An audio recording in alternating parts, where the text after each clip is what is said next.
Hey everyone, welcome back. In this video, I'll show you how to enable end-to-end encryption in Element Messenger step by step. End-to-end encryption helps protect your private conversations by ensuring that only you and the people you're chatting with can read your messages. So let's get started. First, open the Element Messenger app on your computer or mobile device and sign in to your Matrix account. Once you're logged in, open the private chat or room where you want to enable encryption. Next, open the Room Settings or Chat Settings menu by clicking or tapping the room name or the information icon at the top of the conversation.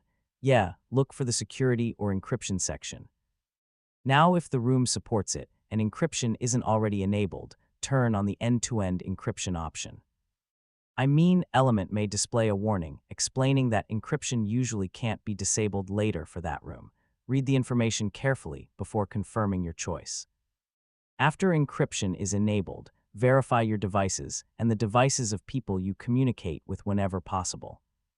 This helps confirm that you're talking to the correct person and strengthens the security of your encrypted conversations. Finally, make sure you set up secure key backup or recovery options if they're available on your account. This can help you regain access to encrypted message history when signing in on a new device or after reinstalling the app. And that's it. You now know how to enable end-to-end encryption in Element Messenger and keep your private conversations protected with strong security. If this tutorial helped you, don't forget to like the video, share it with your friends, and subscribe for more easy tech guides. Thanks for watching, and I'll catch you in the next one.